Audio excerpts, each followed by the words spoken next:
energy, Internet of Things, it is going to cause the major disruption in the form of a connected car, a smart home, smart cities, connected healthcare, autonomous vehicles, energy internet, circular economy, radical life extensions, and artificial super intelligence. So these are the technology which will cause in disruption in these areas.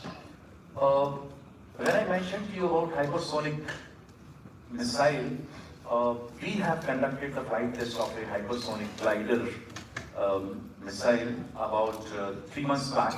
So if you see on the left hand side, the picture in the red color, it shows the launch site. The missile is taken to the altitude of about 100 kilometers and then interjected into the atmosphere. It flies like a trajectory and it can go to 5,000 kilometers, 7,000 kilometers, 9,000 kilometers. It's just a number.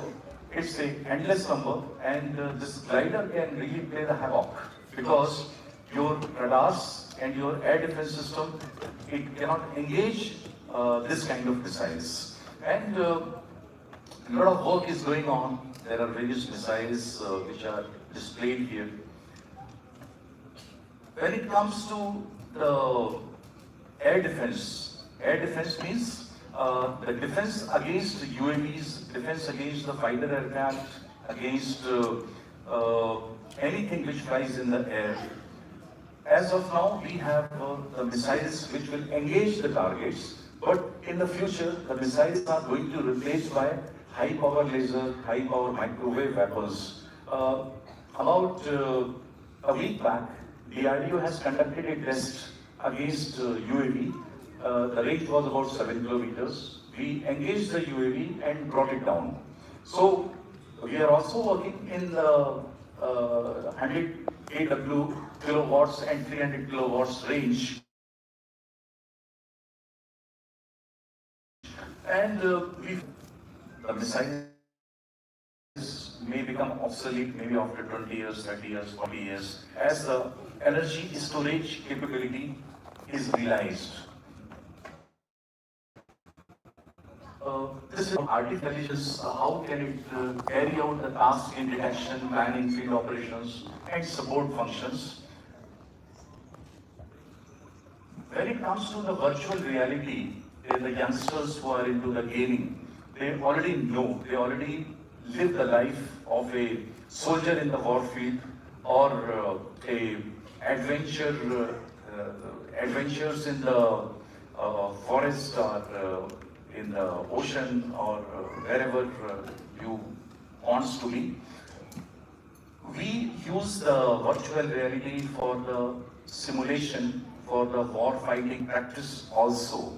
So this is a reality, it's not a futuristic technology, and we are using it to train our soldiers, and there are many products which are available. As the computing capability increases, the number of such products will increase more and more. When it comes to the 3D printing, what I feel that maybe after 10 years, 15 years, the machines, what you see, the milling machine, lathe machines, CNC machines, they would be replaced by the 3D printing. Very complicated components which are made up of different materials are able to be replaced by this technology. There are advanced materials which mimic like a skin, and they have the self-healing property. The developments in the quantum computing, they are interesting.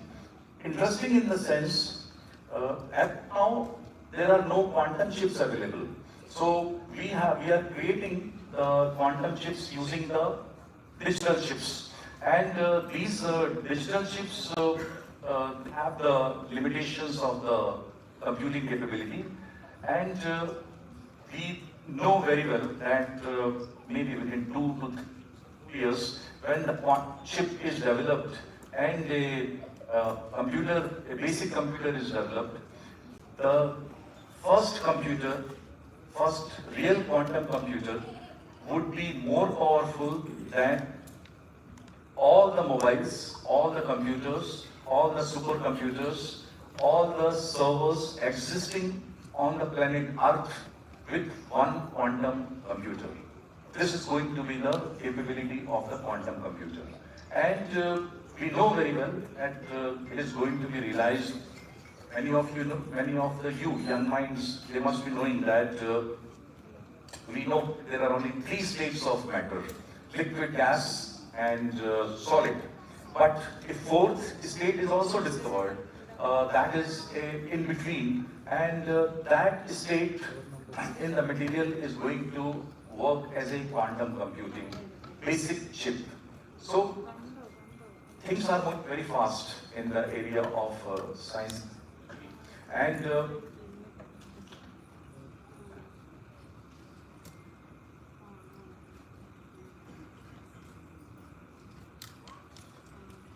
we know about the robots.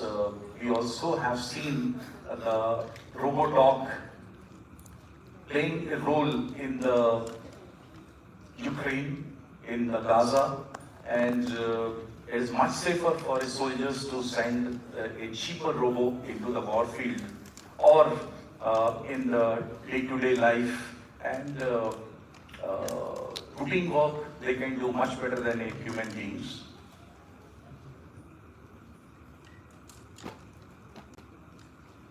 Maybe you can, next, this is not working. Yeah, it's a automation, automation in the various fields. So what I want to tell you is that in Gurgaon, where I live, very close to my home, there is a warehouse of Amazon, and it's a automatic storage and retrieval systems. In Delhi, about 4 crore people live, and daily, I'm sure they must be handling more than 8 to 10 crore packages. And without the help of this automation, it is almost impossible to handle so many packets.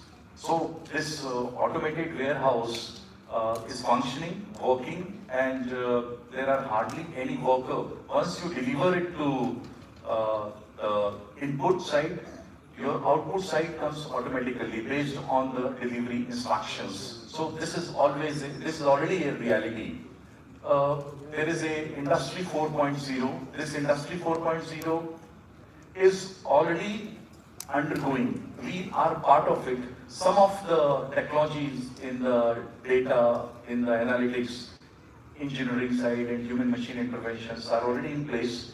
Maybe within 10 years, we would be able to completely realize this Industry 4.0 standards. The similar Internet of Things, and there are few interesting developments in the UAV. As you see, the left-hand side, although it looks like a bird, but this is a mechanical bird. This is a mechanical mosquito. It is a reality today. So in the future, you may never know whether the fly inside your home is a UAV sent by your enemy or it's a natural one. So this difference is, the bridge is becoming slower and smaller. Soldier as a system.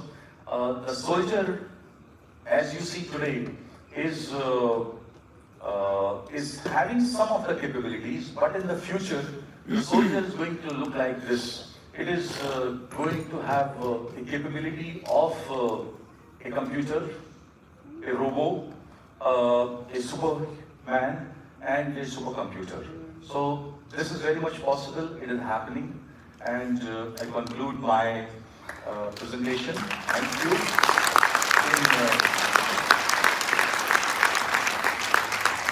In the given time, I could do only this much justice to the, and I wish all of you a very happy stay in Oman, beautiful place. So all of you should be like a sugar in the milk, which we discussed with Khalifa. Thank you, sir. Thank you.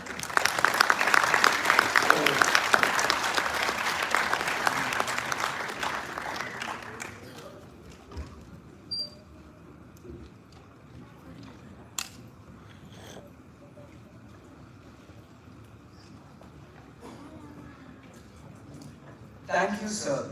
Please be on the stage for a while.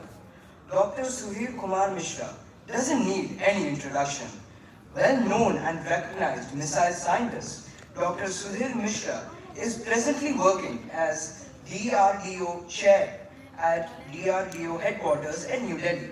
He is a former distinguished scientist and Director General, DRDO, Ministry of Defense and CEO and MD, Brahmos Aerospace and lead team of engineers and scientists to successfully develop and deliver the world's fastest supersonic cruise missile to ensure national security by meet the requirement of Indian Armed Forces. Dr. Mishra is a graduate of Government Engineering College, Jalapur, postgraduate in Mechanical Engineering from Indian Institute of Technology, Madras, and PhD from National Institute of Technology, Warangal. He has more than 40 years of R&D experience in the area of missiles, technology, production technology, technology management, and defense diplomacy. He has worked as Councillor, Defense Technology in the Embassy of India, Moscow. He was a member of the Indian National Space Promotion and Authorization Center. Thank you, sir. I think since a major portion of the audience belongs to the students, I think if sir permits, you can ask some questions and we'll respond to that one. 5 minutes. Yeah. You can raise your hand, the mic will reach to you. So few questions if you have any.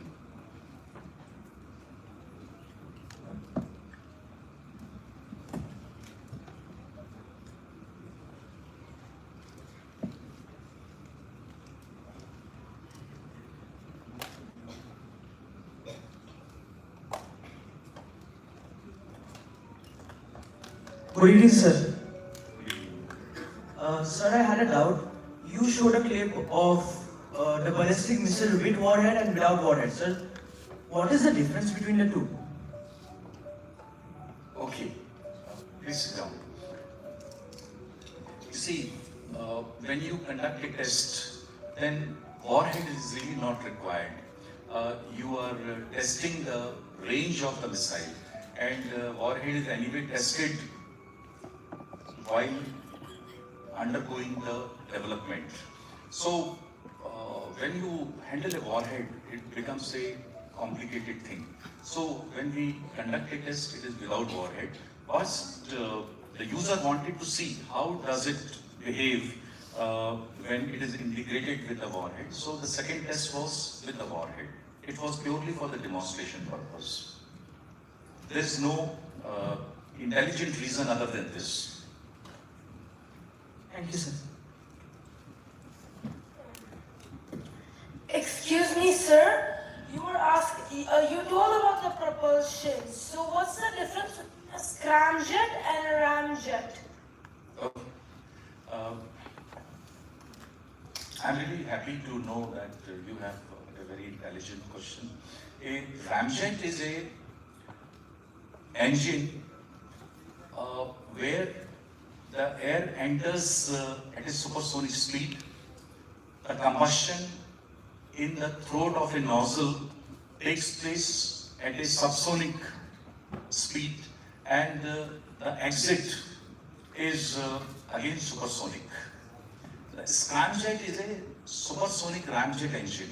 So in that what happens, the air enters in the nozzle at supersonic, whereas in the ramjet at subsonic, and ignition takes place at supersonic and exit is at hypersonic. So the difference is the ignition in subsonic and ignition at supersonic stage. So this is the main discrimination between these two engines. Am I able to answer your question? But this question you cannot ask. It must be planted by somebody in you. No? Your mom, pop, will say it's a complicated question. No? Okay. Okay, fine, no problem. I accept that you are intelligent boy.